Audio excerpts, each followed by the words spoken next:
Skardu! Oh, you hear that echo? It's still going. A beautiful region in northern Pakistan located at an elevation of over 7,300 feet inside of Gilgit-Baltistan. Skardu is best known for its amazing landscapes and stunning weather, and the place is truly a piece of heaven on earth. This beautiful valley attracts all types of tourists from around the world, including nature lovers, photographers, documentary filmmakers, mountaineers, and pretty much anyone who has a love for the outdoors. It is one of the most biodiverse areas in the world where grassland, sandy deserts, rocky cliffs, and snow-capped mountains all come together in one place. Welcome to Skardu. Welcome to the beautiful part of northern Pakistan known as Skardu. And in today's video, guys, I'm going to be taking you with for an amazing experience to show you some of the best things that you can do when you're here in northern Pakistan. I've been to Pakistan now 3 times, filmed 2 of the times I was here, and I went with the man, the myth, the legend, Akram Posh, and his brother Pervez Posh. Hi guys, my name is Akram Posh and I'm from Hunza, Pakistan. And I'm doing this 2.0 series with Mac, the legend, and I love to explore. I'm from Hunza, but I have a tour company in Pakistan named called Hunza First Voyager. We do a customized tour in over Pakistan. On your side, what you want to explore, north or south, so we will make it customized for you guys. Just check our link and let us know. We'll arrange your tour. Thank you. They are Hunza locals, which is near Skardu, but in today's video, guys, we're going to be showing you all around Skardu. So I have a list of the best things that you can do when you're visiting this area, but I do want to mention they're not in any specific order from best to worst. They're just how I decided to put them in the video, so stick around to the end so you don't miss out on some of the amazing things, especially like what's behind me, because this is going to be coming up later in the video. Number 1 on the list is to explore Kharpocho Fort. Now the fun begins. Are we going up? Yes. Look at this view right here. That sun is breaking through the clouds and the hike begins. Look at this. This doesn't even feel real. It's so beautiful. This backdrop with like different colors in the foreground right here. Green. I am almost speechless. Look at this. Every way you look, it gets better and better. In the Balti language, Khar signifies fort, while Kharpocho translates to the king of forts. Royal Fort was established in the 14th century AD. It remained unconquered till introduction of the modern arms and artillery. But look at this, like the hike we have right here, just right on the cliff. This is something else. Oh my gosh, this is amazing. This is the entrance up here. Foreigners 200, local 30. All right, looks like we're going through this little hole. It's a great first impression to understand Skardu city as a whole. This was actually a mosque before, and now they're going and remodeling it. So you can see some components of when it was first built, you know, especially when you look inside here. That pillar in the center, that looks like that's been around for a while. Looking at those mountain views while sipping a hot cup of Joe, aka coffee. Good. Are these gonna be guest houses up here? No, they're making the restrooms and all. Oh, restaurants too. So yeah, these restaurants, you'll have to work for your biryani. 20-minute hike up, out of breath, and then you chow. And look at this, just a whole nother set of views once we get to this side. A more natural look into Skardu on this side. Overall, it's about 1 hour to hike up there, explore the fort, and head back down. So you have plenty of other time in the day to do more things. I just stopped for a second and didn't move. Listen how quiet that is. I can't even hear my own brain think right now because there's absolutely no wind resistance. I mean, you can see, I don't know how far that is, maybe 50 kilometers away. Skardu! Number 2 on the list is to visit Katpana Lake. And look at this, I love this pathway. It's just right along the edge. So you gotta watch where you step, but the views are unparalleled to anything I've seen yet in Pakistan. This lake sits right under Kharpocho Fort, surrounded by snow-capped peaks and crystal clear rivers. So this guy has a custom-made boat right here, which looks like it consists of like a wire shelf. And so he'll take the boat out to this little island, set all the hooks along here, and he'll leave for the day. And then he'll come back later and check to see which ones have caught fish. Oh, wow, another 6, another 6.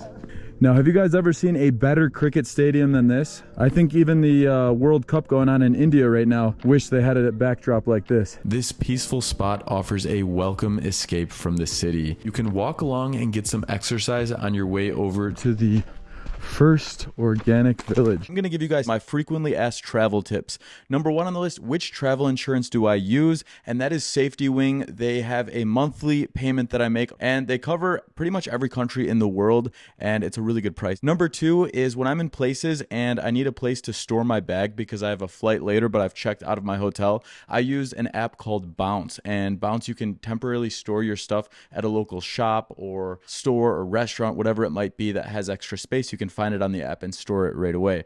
Number 3 on the list, people ask how I find rental cars for such a good price. Well, I use what's called Discover Car Rentals, and they seem to be the cheapest on the market that I've found. A lot of you ask how I've learned languages. If you've seen my main channel, which is World Nomac, and there I've learned a ton of languages, or at least enough words to make people think I'm quite good at languages, and that's all through using private tutors on italki. When I travel to all these places, most of the time I book my excursions online in advance, especially the really popular places. They book up so fast. So the main website that I use is Get Your Guide and Viator. The next thing is some of you guys run into the issues where you really urgently need to get a visa. I have found a website that you can get them urgently and you pay a bit of a fee, but that's so you can get it rushed faster than the typical ones. Whether you're a beginner traveler or intermediate traveler, a lot of you wonder, what should I pack? Well, to be honest, even after 5 years of travel, I'm still asking myself that question, but I have quite a few great items in my bag that I think will be very helpful for you that I found on Amazon. So I've made it easy for you guys by creating a list of all of these different travel websites, services, and products, all in the description and in the comments below that you can check out. By the way, using these links does not cost you any extra money, but it does support this channel. Anyways, let's get back to the things to do. This happens to be number 3 on the list. There's about a 30-minute walk that'll get you right along the lake, but during that walk is amazing. And the landscapes just keep changing the further we walk into here. Now these almost look like maybe birch trees, and you can imagine how long one of these fences takes to make. First of all, you need to find the right stick that's straight and long, probably break off the sides of the branches, and then wind each one in between each of the 3 layers. The place stands out not just for its eco-friendly beauty, but its dedication to the true Balti way of life. Imagine this, 30 or 40-minute walk. Your school is right here. All right, and I'm able to see the whiteboard over there. Beautiful sights of mountains and landscapes that extend for as far as you can see. Make sure to stop by and try out their delicious food at the cafes, especially their local breads. Good. Number 4 on the list is to experience paragliding in what's known as the cold deserts of Skardu. All right, so we're going to be doing a bit of adventuring today. How much is the paragliding? 8,000. All right, and we gotta sign the life away. There we go. This is a ticket to heaven. 8,000 Pakistani rupees. That comes out to about $32. First of all, the cold desert is a one-of-a-kind place because how often do you visit a spot in the world that it is a desert that is quite cold and not this typical orangey sand look you'll find in many other deserts around the world. Here you'll find a more grayish sand, but nonetheless the surrounding mountains and landscapes here are truly one of a kind. All right, and here we go. Look at this ride right here. Done paragliding before, but I've only jumped off the side of a mountain with a parachute. I've never actually done like this mini vehicle. All right, so we're gonna be taking this baby up in the air. Inshallah, inshallah, brother. Oh, all right, we're pedaling this thing too. This is gonna be bahut acha. All right, start your engine. Woo-hoo-hoo! Charlie! And I can tell you the 10 minutes you're up there is more than enough, especially if you're up there during the winter, because if you're not wearing gloves, you'll get very cold very quickly, just like I did. All right, we have shut the engines off. We're losing altitude fast. We're coming in for a landing. Woo-hoo-hoo! Oh, and touchdown, baby. Touchdown, let's go. That was legendary. So that's what we looked like up in the air. We were just gliding across there. Number 5 on the list is to go on a unique adventure also inside of the cold desert. All right, we got round 2 of Saline. Yeah! Chalo, baby! Which is a safari across the Katpana Desert. That is the official name of the cold desert. Oh my God, all right, careful, brother. This thing's flipping easy. All right, not too fast, brother. I don't want to die here. This guy just floored at full speed ahead. Oh my gosh. Wow. Look at this. Just going sideways right now. Really putting the test to what a Jeep can handle. That's for sure. And the guides have been doing this for years, so while it seems a little dangerous, it seems quite rare that they actually have any accidents. But that being said, of course, go at your own risk. Ask him how often he rolls these things. Once per year? 3 years. Once in 3 years. It's been 3 years. I'm shocked. Charlie! We are in the desert. This is something else. I'm speechless right now. We actually feel the sand here, and the sand's almost hot. No, it's Not hot, warm. It's pretty wild how silent. Obviously when the Jeep's coming by, then you can hear some noise. But aside from that sound, when I was on the other side of the hill, you couldn't hear anything. And the driver will also stop right inside of the desert so you can take some amazing photos. You have to carry about the stones. Oh, the stones, dude. Chalet, boys. Chalet, chalet. Look at these landscapes, guys. Just one of a kind, I'll tell you that. Absolutely stunning. Number 6 on the list is... All right, there's the fort, Serena Shigar Fort. 1 kilometer this way. Or the Fort on the Rock, which stands as a historic gem in Skardu. And this is it, the Shigar Fort residence. So how do we get in? We do 3 knocks. It worked. So it looks like foreigners get the 1,000 ticket. We don't get the 500 ticket. That's the special one. For local. For local, yeah. All right. We're gonna be touring this whole fort with a guide in just a few minutes, but we're gonna give ourselves a little self-guided tour. Remodels over the years in terms of like, that's probably a newer cement, but they've preserved it quite nicely. Look at this, you just walk out in all these vibrant colors when you get out here. This is amazing. Just all of a sudden have this fort, you walk out and you have this garden that has so many types of flowers that just give it this unique feel. This beautifully designed bridge that leads right inside. We've even got ourselves a kitchen, got some fresh bread being made. As-salam, brother. Not a bad place to wake up every day and just listen to the sounds of nature moving it along. Constructed in the 17th century, this place will give you a glimpse back in time on how royals lived in Skardu. There's guides there who will take you through the fort and share with you what it was like back then and all of the history. So people can stay inside the fort and sleep? Oh, that's cool. And look at this. This is the King's balcony up here, isn't it? Wow, I see why it's the King's balcony. Obviously, you guys probably saw what I'm looking at now first. Mountains towering up there. The first one is religious patterns of Buddhism, you know, just like Chinese dragon. And second one is Ashoka. Ashoka is the religious sign of Hinduism. The third one is religious sign of Islamic Sufism, because to douse smelling one flower. I can see why they decided to create a palace and fort over here. I mean, this is heaven. I'm sure it's not the best to be in during the middle of the winter. During the summer and the fall time right now, this is just one of a kind. That is incredible. And it even has a few like more trees growing out of it as well. Whoa, someone was living in here? I didn't expect the inside to be hollow. 400 years. This has seen many generations of people. Although it's a bit expensive, they do have some amazing guest rooms available that were once the place where royal family members used to live. Number 7 on the list is to wander across Deosai National Park. There's bears here? Brown bears. Ho, ho, ho. Brown bears. We might encounter one then, inshallah. 5,600 or 20 USD. This place can be described in a lot of ways. Wild, desolate, lush, surreal, and many other words. Save the snow leopard. All right, there's snow leopards out here? Yeah, there is. Oh, awesome. So we've got bears out here, we've got snow leopards. For us, we were visiting in the winter time, and just a few hours drive into the mountains brought us right into the snow. Well, by Johns, we almost made it up. But look at this.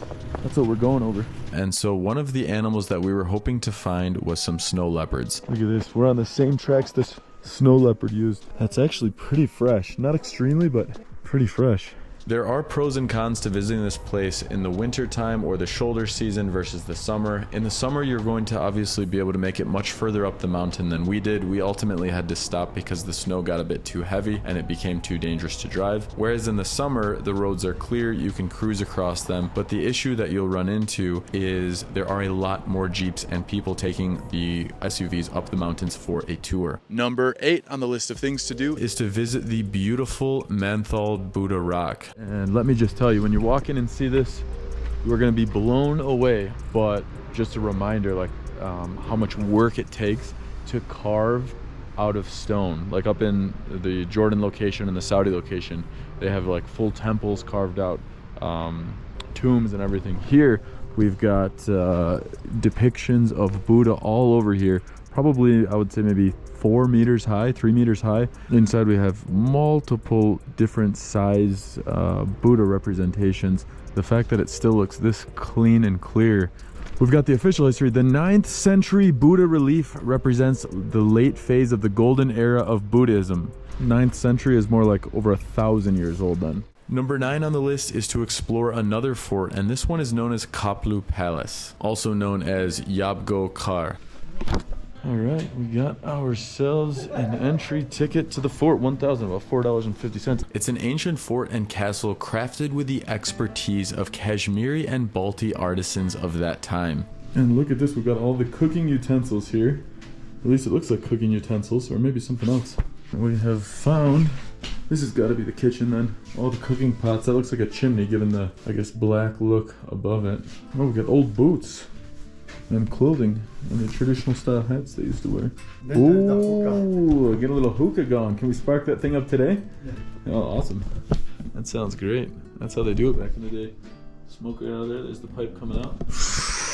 And here we probably have a few 100-year-old scripts here. Some stuff written in English. Two by the, yeah, I think that's English. That's Urdu. This exquisite palace was constructed with the distinctive local architectural style, drawing inspirations from neighboring regions. All right, we have made it up to the top of the fort. But look at this. The rooftops of the house are used as sorting facilities for all of those vegetables right down there. And we've gone downstairs and we are coming into, I guess it looks like an open air living room. A nice little terrace. That's great. Protected from the rain. And look at what is above me. This entire ceiling has been carved out of wood. And this looks like the original stuff. I think it even has the original paint on it as well. They have some delicious restaurants and homegrown apples that you can try. Oh, whoa. All right, you've done this before. Oh, that one's been eaten by a bug. The sweet taste of Skardu. I would like to thank all of you for supporting my new clothing brand Perception, which I recently launched, and it supports the ideology of changing perceptions of the world one country at a time. And through the last 5 years, I've been traveling all around the world, and during that time, I've had the opportunity to meet so many people, experience many unique cultures, and see places that I understood in a completely different way. And that led me to create my clothing brand Perception. We have perception because when you walk out and see the world right there where the O is, you get to experience the world in a new way every time you put yourself out there. And so I've created a number of different items, one of them being the sweatshirt right here, as well as hoodies and t-shirts, both printed as well as blank, and you can check them out on my website, a link down in the description below. With every purchase, there's a percentage that goes back to communities and families in need all around the world, and I share those in videos for you guys to experience. So thank you so much. Back to the video. Number 10 on the list of things to do is to visit the Saline fish farm. I don't know if you guys can see them in the GoPro, but they're just swimming around right over there. But you can probably only see the reflection. There's like 50 of them in there. Yeah, I see them all. That's going to be an easy catch. There's hundreds of them in the plain sight. But I guess you can hop on a kayak and go cruising through here too. We got some fresh meat. What kind of meat is this? Shukriya Baijan. Thank you. And you're in luck. If you're not a very good fisherman like me, it's going to be a lot easier to catch a fish here than out in nature. 1, 2, 3. Oh, Yeah. there we go. Come on, who's hungry? Don't move, huh? All right, come on, who's hungry? Who wants something delish? Oh, we got someone coming. No, I had him. I pulled up too soon, I think. Thank you. This is where they send you if you're not doing well. Yatka. Go. Push. Push. Oh, You do the one go, you have to come up. oh, I think we got ourselves a big one. Wow. Fresh catch of the day. Took 15 tries, but we got it. You getting hungry, Mr. Akram Posh? That's a big one too. Wow. Oh, he doesn't want to be eaten. Poor guy. Opa. So we're gonna get this thing cleaned off first. All right. So basically, we got to do a proper prep to the whole thing. Pull out all the different components inside the fish. Get that thing cleaned out. Look at that knife work, quick and efficient. Yeah. Well done, Baijan. Thank you. And look at this. We have something delish coming out. All right, and to finish things off, we're gonna do a little hike up there. I guess it's about 300 steps, and we're gonna get ourselves some beautiful views. Now you can see how big this place is. Huge, huge area over there. This is actually the place to go. We should have came up here first before fishing, but climb at your own risk if you're coming here. I free climbed up this, as you probably saw, and you can keep going. I mean, the top's right there. Then there's barbed wire, so I think I got a pretty good seat. Anyways, this is the view you get when you're walking down the side. Quite nice, I must say. Little slip, but not bad. And we're back down. Look at that stadium right there. Big old cricket stadium. That might be the best cricket stadium you can find in the world. With these views, it doesn't get any better than that. For us to have that delish meal came out to about 4,284. To catch it, they cook it up for you. Number 11 on the list of things to do is a natural beauty with a chocolate-like appearance. But why is it called Chocolate Rock? Well, the reason being is because they look like chocolate. I mean, I literally feel like I'm at Willy Wonka's Nature Chocolate Factory right now walking in. Even though it doesn't even have an official name yet, they only recently found it as they've been touring around for many years over this whole landscape of Skardu, Hunza, and the rest of the country. There we go, that looks more like the photos. So few people know about this place. I mean, you wonder how long this would have taken to create the erosion on these rocks to give them this smooth feel, probably from, you know, hundreds of thousands of years. I'm just tossing numbers out here of water flowing through to give it these smooth edges. And yeah, I mean, I've got grippy shoes on, and that's how smooth it is. And look at this, this looks like a chocolate bar. It almost looks like someone painted it. Wow, it's so smooth. When you're walking on top of the rocks, you feel like you're walking on top of a ton of mounds of chocolate. There's only one way to cross. We're heading over to the beach here. This is the fine-grained sand. It looks ice cold, but crystal clear. Oh my gosh, that is like a polar plunge. If you're visiting these rocks, do it at your own risk because they are slippery.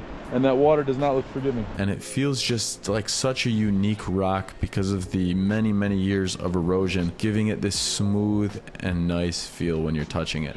Yeah, like if you turn from the Kapu Pool, it's like a 5-minute drive for Manthal Valley, and it's the Chocolate Rock. Number 12 on the list is to visit the Manthokha waterfall in Pakistan's far north. The part that's going to surprise you is this is not a natural waterfall. So you would never guess that because it's been flowing, as the guy mentioned, inside of there for, I don't know, 20, 30 years now, 30 years maybe. But it looks just like the same setting as the waterfall, the erosion on the rocks, the darker color there. The one thing that's a bummer is that they have the irrigation like pipes running right through. They could have put that underwater. It's been there for decades now, so the waterfall looks just as real as one that's naturally made. Cascading from a height of approximately 180 feet, the waterfall is an experience itself. There are two ways to visit. You can either do a day trip like we did, or so we've got the tree houses. Oh, they've even got heaters in here too. So it's nice and warm. Of course, this is what you get to wake up to. Sabah Bakhair, Skardu. Be inside of nature, see some of the ducks swimming around, the fish around here, and finish off with enjoying a delicious meal made by the locals on the premises. We've got the views of the waterfall as we eat. And to show you what it costs to eat here at the Waterfall Resort, it comes out to about 2,250 rupees. Which I'd say that's quite a good deal. 10 bucks for us to eat like kings. Number 13 on the list is to visit Shangrila and Lower Kachura Lake. And here it is. Wow, that is magnificent right there. Wow, yeah, it's literally a heart-shaped lake right there. Natural too, not man-made. And it's just so still sitting here in the valley of the mountains. Shangrila is a hotel actually where you can stay and have one of the most luxurious and special experiences in northern Pakistan. And this is all private, so you can see how luxurious this is in terms of architecture and build on everything in comparison. And there's like more Shangrila resorts right there. And I believe some of those are guest houses. And then that is all the military. The military is living well over here. For those of you who don't want to stay there, you can actually also just do a day trip and walk around the premises. Look what we just woke up to. That is unbelievable. The landscapes and the hotel premises is the experience in itself. This is where we are waking up in the morning. First thing, I must say, pretty unbelievable spot to be here. Look at these mountains here. And we've even got some fresh apples right here in front of us. Just to enjoy these views. This type of view just energizes you. It makes you feel alive. So like bigger guest houses you can stay in here, quite a bit more expensive. at 8:30. It crash landed in the bed river of Indus with 3 minutes after takeoff due to left engine failure. All passengers and crew survived. It took 3 months to move it on rollers pulled by hundreds of men, bullocks, horses to its present location. Now the aircraft has been converted into a coffee shop. During the day, you can take out non-motorized boats on the lake. You can also walk around and visit a smaller zoo inside, or you can just head over to the cafe, enjoy some desserts, a coffee, and check out some of the restaurants they have. We're about to take you inside the most luxurious hotel in Skardu and show you their luxury breakfast. We're gonna head in this way. Welcome to the luxury breakfast where we've got the place to ourselves. I think it's because everyone else is a few hours ahead of us. They're already doing some boating. And these are the morning views we have. I mean, I'm walking at night and obviously it's super safe here because it's like surrounded by armed guards, military across there. I think it translates to share all World Nomac videos. Oh, that's great. I love this place. Number 14 on the list is to go boating at Upper Kachura Lake. I'm saying for the speedboat, for all lake round. Like 4K. Chale chalo, Baijan. Oh yeah, full speed ahead, Baijan. Now I've got to mention, this is different than number 13, which was Lower Kachura Lake. This is Upper. So here you can take a boat ride as we did on a much larger lake, and it's best enjoyed with friends and family. Oh, Baijan! Chale! Ask the captain for a crazy boat ride because they don't usually take you the way they took me and my guides. Our captain took us for probably one of the scariest boat rides I went on because he was going full speed and ripping the boat from right to left. Now I see why he wants us to wear a life jacket. I changed my mind. We stopped in the middle of the lake, took some incredible photos. I also heard that in the summer, some people swim there. And last but not least, welcome to the beautiful Bashu Valley. We're doing it for 10,000 and normally it's 12,000, but since I'm gonna include them in the YouTube video, look at this. We are on the edge. Right there, my friends. Woo-hoo-hoo! In Bashu Valley, you can take a Jeep ride all the way to the top, and the Jeep itself is an excursion because you navigate through some pretty dangerous roads. We're about to cross this tiny little bridge. These Jeeps are actually driven by very experienced locals, so that does make you feel much better, but there are some moments where your heart definitely can skip a beat. Alright, the real question is how do we get 2 Jeeps through here? Look at this thing. Hello, hello there. During the hour-and-a-half Jeep ride up, you'll meet some locals along the way, experience some really tight pathways along the single-lane rocky road. Bumpy yet very beautiful ride up. You can see these mini waterfalls going through the rocks. And then you have the snow-capped mountains. It is a bit scary when you have Jeeps coming from the opposite direction because it's a one-way road. So you figure out how 2 Jeeps are able to squeeze by on a one-lane road, which is a bit of an adrenaline rush as well. All right, well, we got something interesting coming up now. We got some cows here that want to share the road. We are going through the water. We're going through the lake. I repeat, we're going through the lake. Holy moly! Yeehaw! When you reach the top where Bashu Valley is, that's when you experience an incredible valley. We've got all of this moving water right here.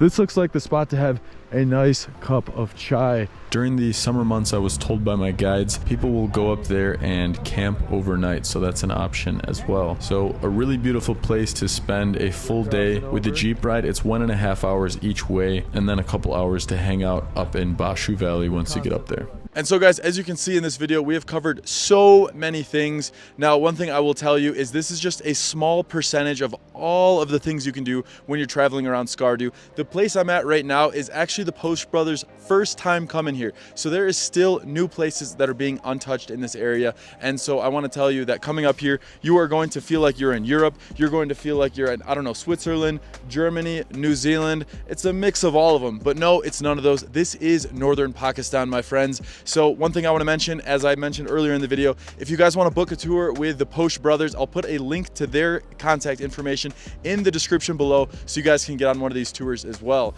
So guys, as always, thank you so much for watching, and we will see you in the next Things to Do video.